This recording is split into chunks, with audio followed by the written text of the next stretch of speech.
अस्सलाम वालेकुम जी।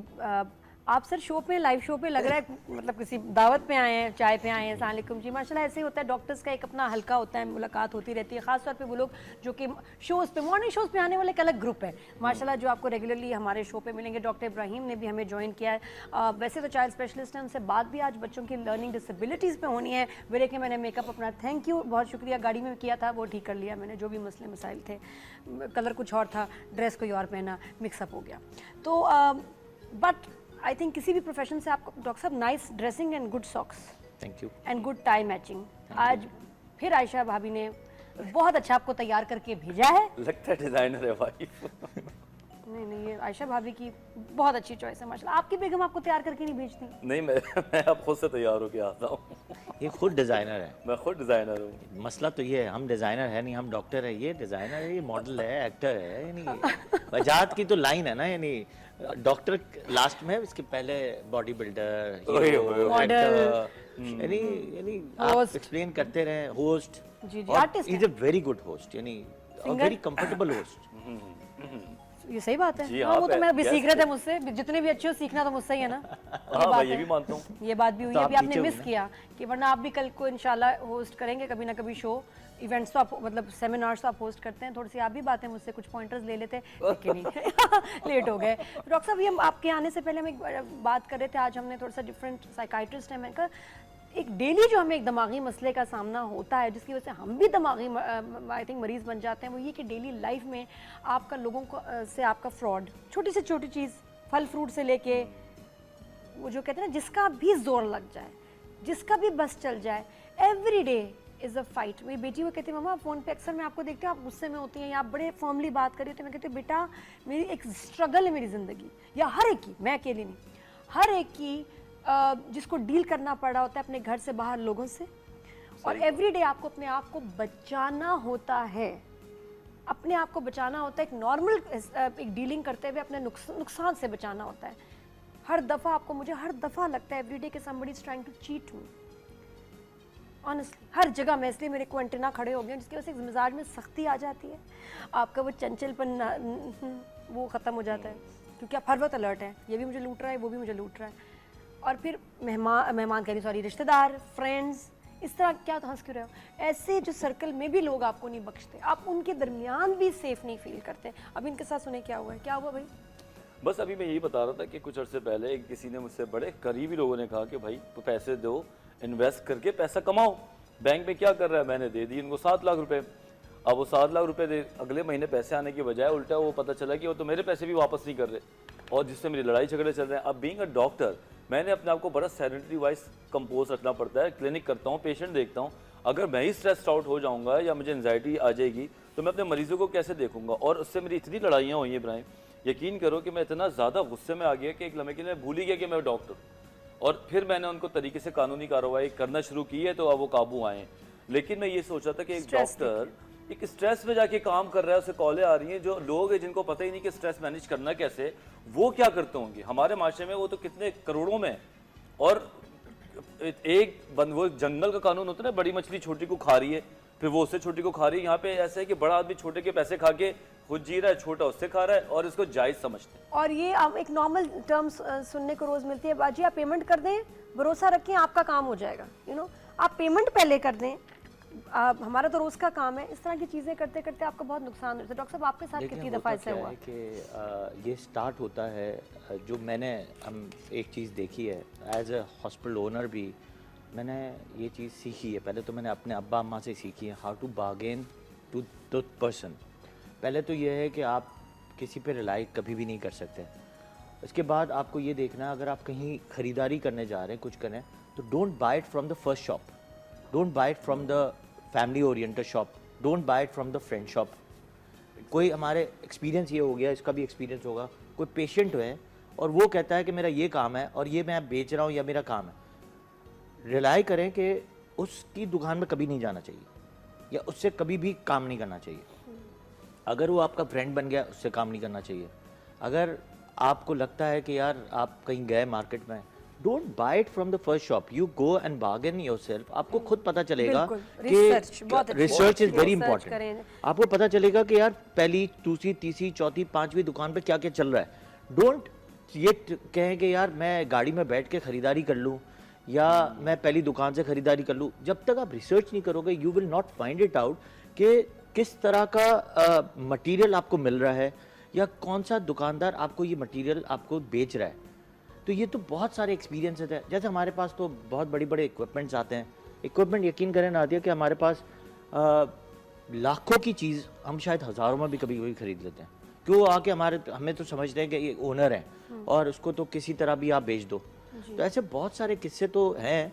लेकिन आप अगर देखें तो बाहर के मुल्कों में भी, अगर यूरोपियन साइड पे भी देखें, सिर्फ हमारे मुल्क में नहीं है, यूरोपियन साइड पे भी बहुत ज़्यादा इस तरह की जो है स्नैप रॉबरीज बहुत होती हैं कि आपको पैसे ले गए, चीज़ें ले गए, फ्रॉड कर लिया जानने वालों में, अपने घर वाले लोग हो सकते हैं, रिश्तेदार। जैसे हमारी एक दूर की आंटी हैं, अब वो बेवा हैं, उन्होंने घर लेना था, अपना घर बेचा।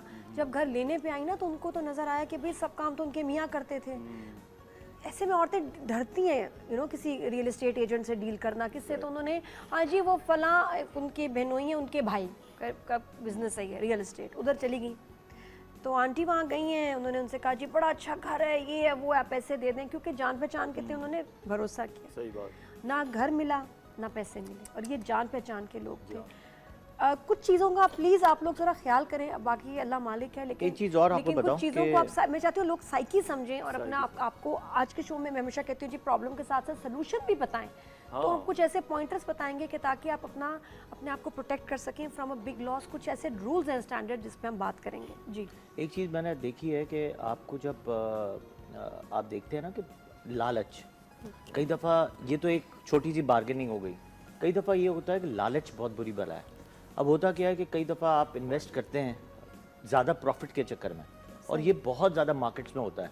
तो आपको ये पहले देखना है कि वो आपको मार्केट में ज़्यादा प्राइस क्यों ऑफर कर रहा है। कि अगर फर्ज करें एक चीज़ आपको एक बैंक के इंटरेस्ट रेट भी देखें तो इतना नहीं है, और जो मार्केट में अगर आपने किसी को करोड़ रुपए दे दिए, उसने कहा मैं 30% दूंगा, तो 30% देगा कहाँ से?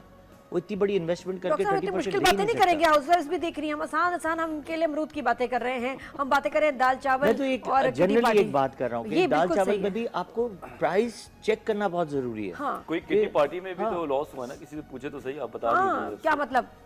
हाँ, दोस्त थी मेरी, इस्लामाबाद में किटी में पैसे डाले, सबको चूना लगा के वहीं खड़ी है। अच्छा, ये कहीं भागी भी नहीं है मैडम, वहीं है। और हम हैरान है कि यार कि मतलब ये क्या चेक्स बाउंस हुए, सब कुछ हो जाता है दोस्तों में भी।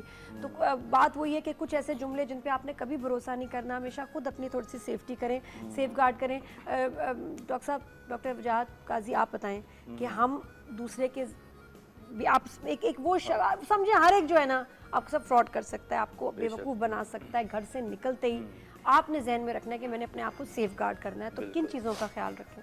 मेरे ख्याल से सबसे पहले तो मैं ये देखना चाहिए कि कुछ लोगों के लिए हम अपॉर्चुनिटी होते हैं, और कुछ लोग हम जैसे लोगों को ढूंढ रहे होते हैं जो कि ट्रस्ट करते हैं। ठीक है, इससे चालाकी का कोई ताल्लुक नहीं है। चालाक आदमी और ट्रस्ट करने वाले में बड़ा फ़र्क है। ट्रस्ट वो करता है जो बेसिकली पॉजिटिव होता है, जो खुद भी अच्छा काम करने का आदी होता है और जिनके पास थोड़ा टाइम कम होता है। तो जिस तरह इब्राहिम ने बात की, डॉक्टर इब्राहिम ने, कि टाइम को थोड़ा सा सही से कंज्यूम करें, पहली चीज़ ना लें, पहले बंदे से आप भरोसा करके चीज़ों को डील ना करें। दूसरा सबसे इंपॉर्टेंट जो मैंने सीखा है, ये किताबों को हटा के बात कर रहा हूँ, कि किसी को कभी पहले पैसे ना दें, है ना। सबसे मोटा पॉइंट यही है। जहां आपने किसी को पैसे दिए, सामने वाले का तरीका चेंज, वो एक उनके लिए फर्स्ट स्टेप होता है, जिसके लिए उनका अलग बिहेवियर होता है। जहां आपने पहले पैसे दिए, अब आप समझ लें कि अब आप उनको कॉल करेंगे और वो मे बी कॉल ना उठाएं, या मे बी 4 में से एक बार कॉल उठाएं और आपको तंग करें। जब तक आपका काम पूरा ना हो जाए, जब तक आप पैसे ना दें, और अगर एडवांस देना है तो बहुत ही मामूली रकम दें, जो कि वाकई मामूली हो। दूसरी बात यह कि उनके बारे में कुछ लोगों से राय ले लें, फीडबैक क्या आ रहा है इनका आगे पीछे मार्केट के अंदर। अगर आप ये नहीं लेंगे, हम जैसे लोग थोड़े से आराम पसंद होते हैं, मैं खुद अपनी बात करूंगा, हम कहते हैं चल यार कौन धूप में निकले, कौन इधर उधर जाए, कह रहा है भरोसा कर लो, भरोसा ना करें। इसी तरह रिश्तों में भी प्रॉब्लम्स होती हैं, क्योंकि मेरे पास जो पेशेंट्स आते हैं वो अमूमन डिप्रेशन और एंजाइटी के जो होते हैं, जब हम उनसे पता करते हुआ क्या है तो उन पे रिश्ते के भी बड़े झूठ होते हैं। जैसे कि बाहर का लड़का है, बाहर ये काम करता है, वो करता है, पता चला चेक कराया, शादी होके वहां गया, वहां तो कुछ कर ही नहीं रहा है वो, ये बहुत बिल्कुल, ये मैंने बहुत देखा है ना? रिश्तों ये तो में। बहुत बिल्कुल, रिश्तों ये इससे में, बड़ा कोई धोखा गलत है। बात, हाँ। ऊपर से उसको लड़की को यहाँ से ले जाते हैं, वो बेबस होके बैठी रहती है जिंदगी भर। फिर हमारी खवातीन की एक आदत है, वो अपनी घर की बातें फिर बताती भी नहीं है। वो फेसबुक पे अच्छी पिक्चर ही लगाती हैं कि नहीं, I am happy, I am having good life. 2-3 साल गुजर जाते हैं। तो ऐसे धोखों में आपको बहुत ज़्यादा टाइम देना चाहिए। हम लोग पहली चीज़ इम्पल्सिवली, मैं क्या किसी को बोलूँ, गलती मैंने भी की कि इम्पल्सिवली बायर ना बने आप अचानक जाके, लोगों को पहचाने और पैसा ना दें। मैं तो आज के बाद किसी को एडवांस में पैसे नहीं दूंगा। हाँ, 2 चीज़ें इसमें होती हैं। एक तो आप किसी को विटनेस ज़रूर रखें, जैसे इसने कहा कि मालूमात ले लें, उसके साथ उसको विटनेस रखें। दूसरा, डॉक्यूमेंटेशन इज़ वेरी इंपॉर्टेंट। कुछ चीज़ डॉक्यूमेंटेशन में होती है तब भी इंसान फंसा रहता है। हाँ। यानी उसी कंपनी के प्रोफाइल से कि आप रसीद जब लेते हो उसको आपको प्रॉपर लेना है। लोग ये नहीं सीखते हैं और लोगों को पता ही नहीं है कि रसीद क्या होती है, लेना है नहीं लेना है, कहीं से भी उठा लिया, किसी को भी एडवांस दे दिया, किसी से पैसे नहीं लिया, हाँ भरोसा कर लो कोई मसला नहीं है।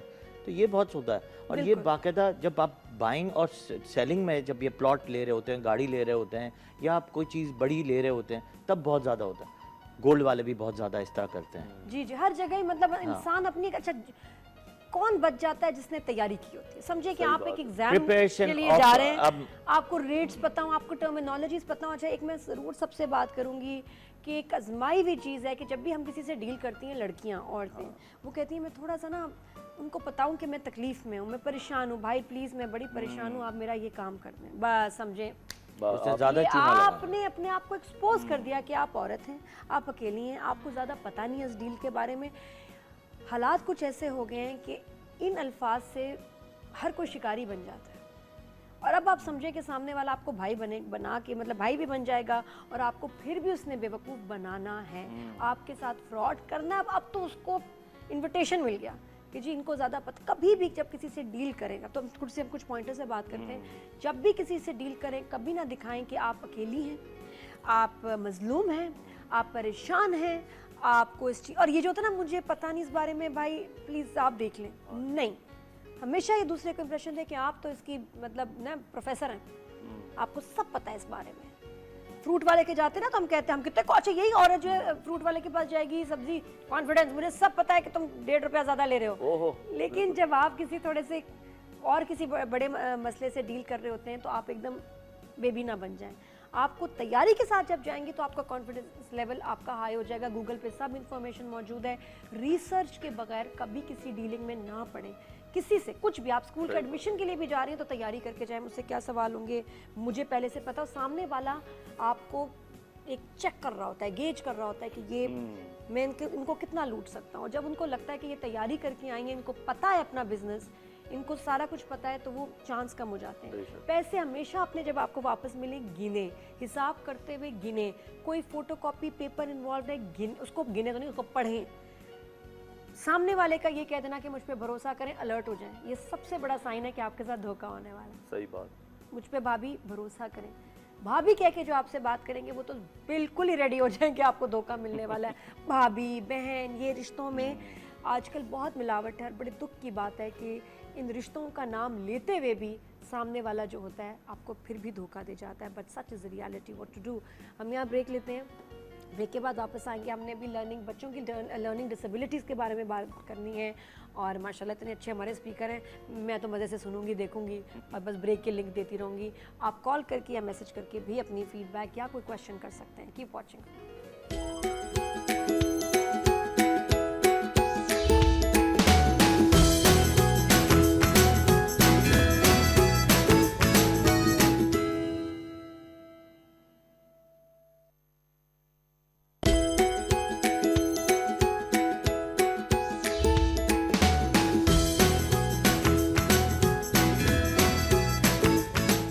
Back after the break. Morning at home पे आज दो डॉक्टर्स हमारे साथ, डॉक्टर वजाहत काजी, जो कि अभी हम थोड़ा सा बात कर रहे थे अबाउट कि आपको लोग धोखा दें तो कैसे बचा जाए, अपना ख्याल करें, डू नॉट ट्रस्ट एनीवन। और कुछ खास जुमले हैं जिनको आप सुन के अलर्ट हो जाएं कि भाई इसने तो मुझे धोखा देना है। एक्सपेक्ट ही ये करें कि हर कोई आपके साथ कोई फ्रॉड कर सकता है, तो आप पहले से वो नौबत ही ना आने दें। पेपर वर्क करें, प्रूफ होना चाहिए आपके पास हर ट्रांजैक्शन, हर डीलिंग का। डॉक्टर इब्राहिम से लेकिन अब हम बात करेंगे, पार्ट 2 है of learning disabilities in children. जी डॉक्टर साहब, अस्सलाम वालेकुम, एक बार फिर वेलकम टू द शो। कितनी दफ़ा कहेंगी? नहीं, वो अचानक आए थे ना पहले ज़रा, अब आपके सेगमेंट के लिए आपको वेलकम वेलकम। और जब वजाहत सेल्फी बना लेंगे तो हम उनसे भी पूछ लेंगे, तो अपलोड करनी होती है ना, उसने अपने सोशल मीडिया अकाउंट पे इतना एक्टिव है, हद है। मेरी अच्छी फोटो डालना, पहले बता, आपकी अच्छी ठीक है ना। डॉक्टर साहब की अच्छी फोटो लेना सॉक्स के साथ, जो पिंक सॉक्स है ज़बरदस्त। तो डॉक्टर साहब, एक हम लोगों ने लास्ट टाइम जितनी बात की, तो अभी हम आज क्या इसको कवर करेंगे। एंड बच्चों का एक ये कि डिस्ट्रैक्शन एक बहुत बड़ा मसला है, कि बच्चों को एक काम पे बिठाओ, अच्छा ये काम करो, मैं भी आ रही हूँ। डिस्ट्रैक्शन, ये डिस्ट्रैक्शन इतनी जल्दी क्यों होती है? डिस्ट्रैक्शन पहले तो ये है कि it starts from the genetics, कि माँ और बाप में आपको ये विजुलाइज करना है कि अम्मी और अब्बा कितने डिस्ट्रैक्टेड हैं। फिर आता है घर के माहौल पे कि आप बच्चे को ट्रेन कैसे करते हैं। तीसरा आता है मैच्योरिटी पे, कि बच्चा कितना मैच्योर है। हर बच्चे की अपनी एक डिस्ट्रैक्शन की टाइम लिमिट है। जैसे छोटा बच्चा है तो 5 to 10 मिनट्स वो अलर्ट रह सकता है। इससे ऊपर 4 साल का बच्चा है तो 10 मिनट्स, 5 इयर्स का बच्चा है तो 15 मिनट्स, 6 साल का बच्चा है तो मैक्सिमम 25 to 30 मिनट्स। बस ये भी बात हो ना कि हम तो 4-4 घंटे में बच्चे को बिठा देते हैं ना। तो ये देखना है कि आपके मैच्योरिटी लेवल ऑफ ब्रेन कितना है। अब फ़र्ज़ करें कि अगर आप ये सोचते हैं कि एक बच्चा हर क्लास में, अगर फ़र्ज़ करें एक 30 की ग्रुप है, अब 30 के ग्रुप आप अगर आप फ्यूचर लें या प्रेजेंट और फ्यूचर लें, तो आप ये देखें कि प्रेजेंट में बच्चा अगर कितना मैच्योर है उस क्लास के लिए, कि डिस्ट्रैक्शन लेवल इतना ही इसका अच्छा होगा। अगर वो प्री मैच्योर है उस क्लास के लिए तो उसका डिस्ट्रैक्शन लेवल इसलिए कम होगा कि वो चीज़ को समझ नहीं पा रहा है, इसको जो ऑडियो विजुअल जो है उसकी अंदर जा नहीं रही है, तो डिस्ट्रैक्ट हो जाता है, वो चीज़ को समझ नहीं आती है। अब उसमें आपको लास्ट टाइम हमने जब बताया कि कुछ पेशेंट्स जो होते हैं वो डिस्लेक्सिया के होते हैं, कुछ डिसकैल्कुलिया होते हैं जिसमें मैथ्स का प्रॉब्लम होता है, सम्स का हिसाब किताब नहीं कर सकते। दूसरा होता है डिस्फ्रेगिया का प्रॉब्लम होता है। अब जो लेटर्स पूरे वर्ड्स लेटर्स समझ नहीं कर सकते। कुछ होते हैं डिस्लेक्सिया जिसमें अल्फ़ाबेट का प्रॉब्लम होता है। अब वो चीज़ आपको अर्ली एज में अगर आपको पता चल जाए ना, डिस्ट्रैक्शन लेवल बहुत कम हो जाएगा। फिर आपके जो पैटर्न ऑफ जो घर का पैटर्न है उसको बहुत इंपॉर्टेंट है कि घर के पैटर्न को कैसे रखना है। अगर आपने सिस्टमैटिक एक पैटर्न रखा हुआ है, डिस्ट्रैक्शन वाली चीज़ें कम है, भाई बहन है तो 4 भाई बहन खेल रहे हैं और एक बच्चा पढ़ रहा है उस वक्त, तब वो डिस्ट्रैक्ट ज़्यादा होगा। अब घर में एक तरफ टीवी चल रहा है, आवाज़ आ रही है, या माँ बाप फोन पे है, वो माँ बाप फोन पे है, तो वो डिस्ट्रैक्शन पे है। या छोटा बच्चा रो रहा है, बिल्कुल डिस्टर्ब कर रहा है, भाई के पास आ रहा है, भाई तुम अपना काम करो, उसको छोड़ दो। ये हम कहते हैं, ये तो मैं भी कहती हूँ, बट आई थिंक बच्चे को शायद अच्छा, कुछ बच्चे होते हैं म्यूजिक में पढ़ लेते हैं, कुछ बच्चों को जरा सी आवाज़ भी बॉदर करती है। बिल्कुल, कुछ बच्चे होते हैं कि किसी के हाथ में कुछ देंगे तभी पढ़ रहे होंगे। हाँ, तो और कई कुछ दफा बच्चे वो जब तक मम्मी साथ नहीं बैठेंगे उनका फोकस नहीं होता। ऑफ कोर्स, कोई बड़ा बैठा, ऑफ कोर्स, उसमें ये होता है कि आपको ये देखना है कि उसकी मैच्योरिटी ऑफ ब्रेन कितनी है। अगर आप बाहर वेस्टर्न मुल्क में देखें ना, अगर आप फिनलैंड को देखें, जापान को देखें, they are the number 1 education, Finland और फिर जापान को इतना हाईलाइट नहीं करते लोग। मैंने बड़ी तारीफें सुनी है। बिल्कुल, सिंगापुर, जापान, चाइना, कोरिया, ये सब एक ही लेवल पे पढ़ाई करवाते हैं। उनकी पढ़ाई का स्टाइल ऑफ स्टैंडर्ड यही है कि पहले ये 4 साल उनको मैच्योर करते हैं इनके ब्रेन को जब शुरू में, इसके बाद वो पढ़ाई की तरफ लेवल देखते हैं कि उसका लेवल ऑफ क्लास कौन सी है। अगर वो लेवल ऑफ क्लास आपको पता चल जाए कि यार इसकी क्लास 6 साल के बच्चे की क्लास जो है वो 1 नहीं है अभी, तो वो लेवल उसको नीचे ही रखना चाहिए, ऊपर नहीं लेके जाना चाहिए। तो पहले तो उसको ट्रेन करते हैं, फिर इसके बाद अगर क्लास 1-2 में देखते हैं कि यार ये किस सब्जेक्ट्स में वीक है या क्या नहीं कर सकता, तो पहले उसको वो ट्रेन करते हैं, इसके बाद वो इस क्लास में डालते हैं। सेम क्लास में ही चल रहा होता है, लेकिन वो जो सब्जेक्ट वाइज अगर वो किसी में आगे पीछे हो जाता है तो उस पर क्या होता है कि कई दफ़ा एक कहते हैं ना कि लोग बुराई कर करके अगर किसी दरख्त की भी आप बुराई करें तो मर जाएगा, इसने आपने एग्जाम्पल सुना होगा। तो आपकी वो अप्रिसिएशन लेवल कम हो जाती है क्लास में। तीसरी बात ये होती है कि जब आप क्लास में इस तरह के जो बच्चे डिस्ट्रैक्टेड होते हैं या थोड़े से बच्चे डम होते हैं या थोड़े से बच्चे स्लो होते हैं, उनको आपको डालना होता है ऐसे बच्चों के साथ जो जीनियस हों, जो सुलझे हुए बच्चे हों, उनके साथ आप बैठाएं। अब अगर आप इसको कंबाइन करेंगे, क्लास की एटमॉस्फेयर को इस तरह कर देंगे, तो बच्चे ऑटोमेटिकली डिस्ट्रैक्टेड होना कम कर देंगे। तो नेचर आपको, मैच्योरिटी और नेचर आपको चेंज करनी है, एनवायरनमेंट बनाना है। सही बात है।